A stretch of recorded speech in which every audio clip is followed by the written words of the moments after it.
مادرم میگه شما میدونید نداری یعنی چی؟ برو بگی یعنی چی؟ به خدا مجبور شدم. شما میدونید چند روز بالا رفتم یعنی چی؟ به خدا مجبور شدم.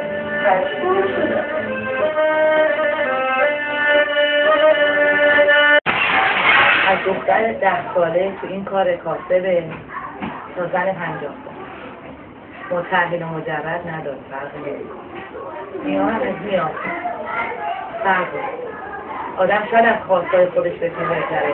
من شاید بگم که حالا با این مانتو 5 سال دیگه سر میکنن، ولی در مورد بچه‌م نمیتونم اینجور باشم.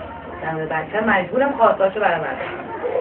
تحصیل داره، رفت و لباسش هست، بازیش هست، تفریح هست، سرگرمیش هست، کلاس‌های آموزشیش هست. خب وقتی ببینم که در توانم نیست بخونم، مجبورم برم همکاری کنم. خیلی هست الان فکر می‌کنن زناشون کار می‌کنن. من دیدم مثلا به زن گفته که مثلا میاد صبح تا ظهر مثلا تا بعد از ظهر بیرونه تو یکی از همین خونه‌های تیمی که اصلا تهران که زیاده.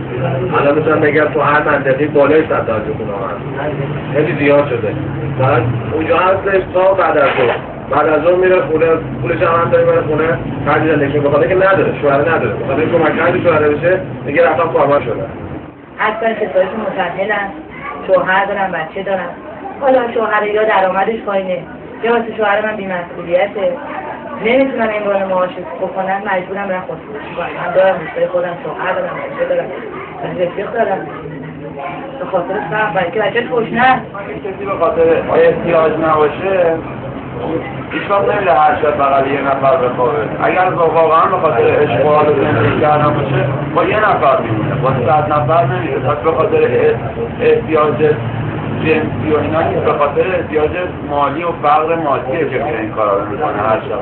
شوهرش مثلا پول نداره اجاره خونه بده، این خیلی راحت میره در میاره از این راه‌ها، بعد میره میده شوهرش رو هم مثلا به روی خودش نمیاره، چون نمیتونه به روی خودش بیاره. اگه بخواد حرف بزنه میگه تو از کجا آوردی، میگه به تو ربطی نداره، تو اگه میتونی برو در بیاره. قانونی بود که من میشناختم میگفت من هر وقت کار کنم یعنی این کارو میکنم تا اندازه‌ای که احتیاج دارن، یعنی به اندازه اجاره خونم، اندازه خرج بچه‌ها تا این حد کار میکنم، دیگه بیشتر از اون کار نمیکنم. احساس میکنم که اگه بیشتر از این کار کنم گناه داره.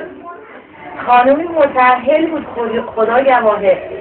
بعدن که با من این مقدار صمیمی شد، دیدش که میتونه من اعتماد کنه، حرفشو بزنه.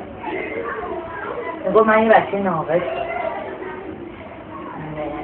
هزینه درمان بچه خیلی سنگینه. شوهر منم نمیگم آدمی نیست که تلاش میکنه، ولی باز نمیتونه، در توانش میده نمیتونه نفاذ کنه. مجبورم برای اینکه غرور و مردم شکسته نشه بگم که من میرم اونجا جنس میارم، پول خرج کردم میرم اونجا جنس میارم، میام پیدا میپوشم استفاده کنم، پول بزنم بدم. ولی میگفت میام اینجا مشکل آفرین